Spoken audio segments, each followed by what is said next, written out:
ये बात ज्यादा पुरानी नहीं है जब 2006 में यूक्रेनियन कैपिटल कीव में एक नौजवान शख्स बहुत कंफ्यूज्ड हालत में पाया गया। उसने ओल्ड फैशन के कपड़े पहन रखे थे और उसकी गर्दन पर एक पुराना कैमरा भी लटका हुआ था।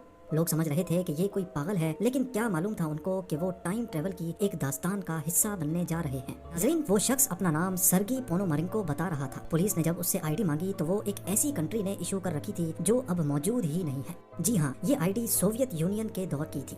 अब ये बात तो आप सब जानते हैं कि यूक्रेन पहले सोवियत यूनियन का हिस्सा हुआ करता था और जिस दिन ये वाकया पेश आया, सोवियत यूनियन को टूटे 2 दहाइयां गुजर चुकी थी।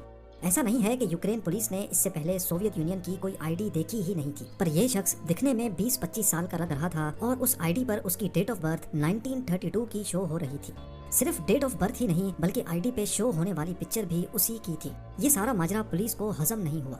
1932 में पैदा होने वाला शख्स 2006 में 74 इयर्स के बाद भी 20-25 साल का कैसे दिख सकता है। उन्होंने सर्गी से पूछा कि आज कौन सी डेट है, तो उसने थोड़ा सोचने के बाद जवाब दिया 23 अप्रैल 1958। ये वो पॉइंट था जब पुलिस को लगा कि ये शख्स पक्का कोई पागल है। वो उसको मेंटल हॉस्पिटल ले गए जहां डॉक्टर पाब्लो कट्रिकोव ने उसकी मेंटल हेल्थ का जायजा लिया। सर्गी को भी कुछ समझ नहीं आ रहा था कि उसके साथ क्या हो रहा है। डॉक्टर ने पूछा कि क्या उसको याद है कि वो 1958 से सीधा 2006 में कैसे आया। उसने बताया कि मैं दिन के टाइम पर सिटी वॉक पे अच्छे फोटोग्राफ्स लेने के लिए निकला था। तभी मैंने आसमान पर एक अजीब चीज को उड़ते हुए देखा। डॉक्टर ने पूछा कि वो चीज कैसी दिखती थी, तो उसने बताया कि मैं एक्सप्लेन नहीं कर पा रहा, पर मैंने अपने कैमरा में उसकी फोटो खींची थी। ये बोलते हुए उसने अपना कैमरा आगे कर दिया। ये सुनकर डॉक्टर बहुत हैरान हुए, लेकिन उनकी हैरानी मजीद बढ़ गई जब उन्होंने कैमरा को देखा, जो कि एक बहुत पुराना याशिमा फ्लेक्स कैमरा था। इस कैमरा की कंडीशन देखकर ऐसा नहीं लग रहा था कि ये कोई पुराना कैमरा है। मसला इस कैमरे में से फोटो निकालने का था, क्योंकि इसमें जो रोल डलता था उसको 1970s में ही डिसकंटिन्यू कर दिया गया था। एडम पॉइजनर नामी एक एक्सपर्ट को बुलवाया गया, जिसने कैमरा रोल पे लिखी डेट देखी तो मालूम पड़ा कि ये 1956 में मैन्युफैक्चर किया गया था। उसने फोटोग्राफ्स डेवलप किए और तभी चीजें और ज्यादा कंफ्यूज होती गईं। फोटोग्राफ्स में कीव सिटी की बहुत पुरानी पिक्चर्स थी। गाड़ियां, बिल्डिंग्स और स्ट्रीट साइंस सब कुछ 50s के दौर का था। हत्ता कि इसमें कुछ ऐसी बिल्डिंग्स भी थीं जिनको बाद में गिरा दिया गया था और उन्हीं बिल्डिंग्स के सामने सर्गी और उसकी गर्लफ्रेंड की कुछ पिक्चर्स भी थी।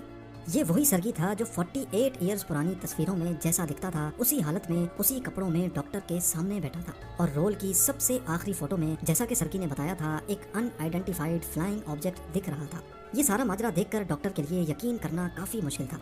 इस वक्त तक डॉक्टर के पास इस बात पर यकीन करने के सिवा और कोई ऑप्शन नहीं था कि ये शख्स 1958 से 2006 में टाइम ट्रेवल करके आया है।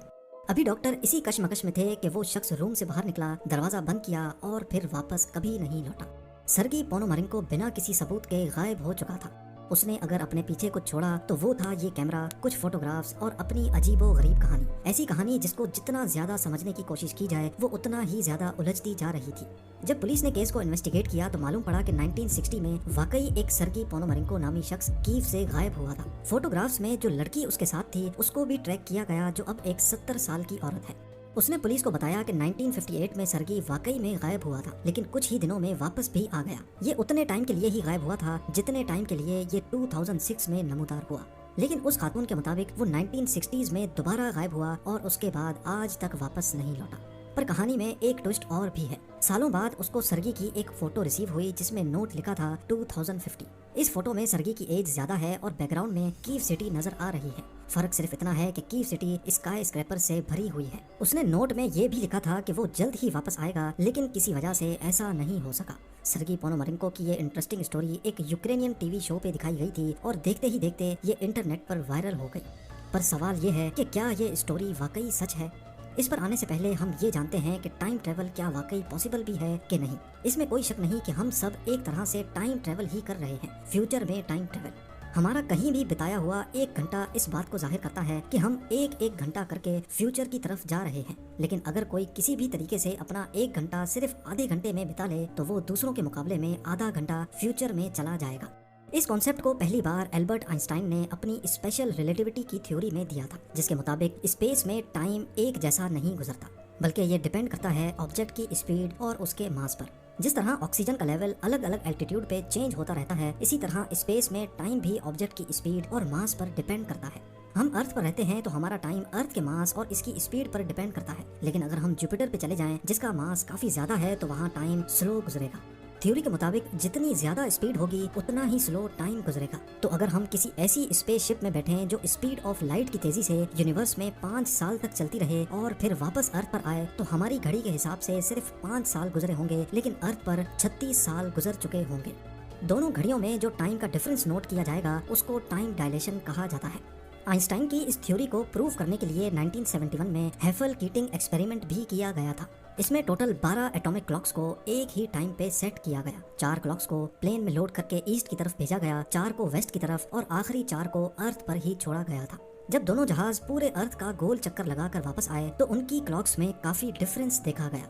जो जहाज ईस्ट की तरफ गए थे उनकी क्लॉक्स जमीन पे मौजूद क्लॉक्स के मुकाबले में 59 नैनो सेकंड्स स्लो हो चुकी थी, यानी उनके लिए टाइम स्लो गुजरा था, आहिस्ता गुजरा था। और जो जहाज वेस्ट की तरफ गया था उसकी क्लॉक्स 273 नैनो सेकंड्स आगे हो गई थी। ईस्ट और वेस्ट का डिफरेंस इस वजह से आया क्योंकि हमारा अर्थ एंटी क्लॉकवाइज डायरेक्शन में रोटेट कर रहा है। फ्यूचर टाइम ट्रेवल का दूसरा तरीका है ग्रेविटी। आइंस्टाइन की जनरल रिलेटिविटी के मुताबिक जितनी ज्यादा ग्रेविटी होगी टाइम उतना ही आहिस्ता गुजरेगा। इस थ्योरी को भी एक एक्सपेरिमेंट की मदद से 2010 में प्रूव किया गया। एक एटॉमिक क्लॉक को शेल्फ पे सबसे नीचे रखा गया और दूसरी को 33 सेंटीमीटर ऊपर वाले शेल्फ पर। जो क्लॉक जमीन से करीब थी उस पर ज्यादा ग्रेविटी थी, इसी वजह से वो ऊपर वाली क्लॉक के हिसाब से स्लो चल रही थी। ये डिफरेंस बहुत ही कम था क्योंकि 33 सेंटीमीटर इतना ज्यादा फासला नहीं है। पर यह बात तय है कि अगर हम किसी ऐसी जगह पर चले जाएं जहां ग्रेविटी बहुत ज्यादा हो, जैसा कि ब्लैक होल में, तो हमारा टाइम अर्थ पर गुजरने वाले टाइम के हिसाब से बहुत आहिस्ता गुजरेगा। इसी चीज को इंटरस्टेलर मूवी में भी दिखाया गया है, जहां वो लोग एक ऐसे प्लेनेट पे होते हैं जो ब्लैक होल के करीब होता है। वहां गुजारा जाने वाला 1 घंटा अर्थ के 7 सालों के बराबर होता है। स्पीड और ग्रेविटी की वजह से टाइम का चेंज होना इतना कॉमन है कि जीपीएस सैटेलाइट जिनमें दुनिया की सबसे एक्यूरेट क्लॉक्स इंस्टॉल होती हैं, उनको भी अर्थ के टाइम के हिसाब से बार बार मैच करना पड़ता है, क्योंकि ये सैटेलाइट्स हर वक्त 11,300 किलोमीटर पर आवर की स्पीड से अर्थ को ऑर्बिट कर रही हैं। इसी वजह से इनकी क्लॉक्स पीछे हो जाती हैं। अगर इनका टाइम बार बार सेट ना किया जाए तो हमारे फोन्स हमें हमारी एग्जैक्ट लोकेशन ही ना बता सके। ये तो हमने डिस्कस किया फ्यूचर में टाइम ट्रेवल करने को। ये थियोरेटिकली तो पॉसिबल है, पर साइंस के मुताबिक इसका प्रैक्टिकल करना इम्पॉसिबल है, क्योंकि ऐसा स्पेसक्राफ्ट जो लाइट की स्पीड से चल सके ये फिल वक्त हमारे लिए बनाना नामुमकिन है। ग्रेविटी के जरिए टाइम ट्रेवल करने के लिए भी हमें करीबी ब्लैक होल के पास जाना होगा, जो कि ऑलमोस्ट 1560 लाइट ईयर्स दूर है। हो सकता है आने वाले वक्त में इंसान ऐसी कोई चीज बना सके और टाइम ट्रेवल की मिस्ट्री को सॉल्व किया जा सके। पर सर्गी पोनोमरेंको की कहानी में कितनी सच्चाई है? असल में ये स्टोरी 2012 में एक यूक्रेन के टीवी शो में ब्रॉडकास्ट की गई थी, जिसका नाम था एलियंस। इस रियलिटी प्रोग्राम के 3rd एपिसोड टाइम ट्रेवलर में ये कहानी दिखाई गई थी। सर्गी पोनोमरेंको की डॉक्टर के साथ सीसीटीवी वीडियो में एक बहुत बड़ा लूप होल निकल कर सामने आया। इसमें जो डेट दिख रही है वो है वेडनेसडे 23 अप्रैल 2006, लेकिन कैलेंडर पे देखा जाए तो ये संडे का दिन बनता है। इसका मतलब है कि वीडियो अलग से रिकॉर्ड की गई थी और टाइम स्टैम्प बाद में ऐड किया गया। इसके अलावा सर्गी पोनोमरेंको की आईडी पर जो स्टैंप देखी जा सकती है, एक्सपर्ट्स का मानना है कि ये स्टैंप उस दौर की स्टैंप से डिफरेंट है। और आखिर में कीव सिटी की 2050 की फोटो, जिसमें पीछे बिल्डिंग्स तो बहुत सारी दिख रही हैं, लेकिन अगर गौर से देखा जाए तो इसमें काफी बिल्डिंग्स एक जैसी हैं, जिसका मतलब है कि ये इमेज फोटोशॉप किया हुआ है। इस इंसिडेंट से मुतालिक जो भी पुलिस इन्वेस्टिगेशन दिखाई गई, इनका रिकॉर्ड कहीं पर भी मौजूद नहीं है। और अगर डॉक्टर पाब्लो कट्रिकोव इतने फेमस डॉक्टर हैं तो इनका नाम इंटरनेट की किसी भी वेबसाइट पर क्यों नहीं है? बेशक ये स्टोरी बहुत वेल प्लान थी, लेकिन इंटरनेट यूजर्स का मानना है कि ये सिर्फ शो की रेटिंग के लिए बनाई गई थी। टाइम ट्रेवल के टॉपिक में कंफ्यूजन तब पैदा होती है जब हम सोचने लगें कि अगर फ्यूचर में टाइम ट्रेवल किया जा सकता है तो पास्ट में भी किया जा सकता होगा। इस कॉन्सेप्ट को भी काफी सारी साइंस फिक्शन मूवीज में दिखाया गया है, लेकिन साइंटिफिक कम्युनिटी का मानना है कि ऐसा करना पॉसिबल नहीं है, क्योंकि ये जन्म देता है पैराडॉक्स को।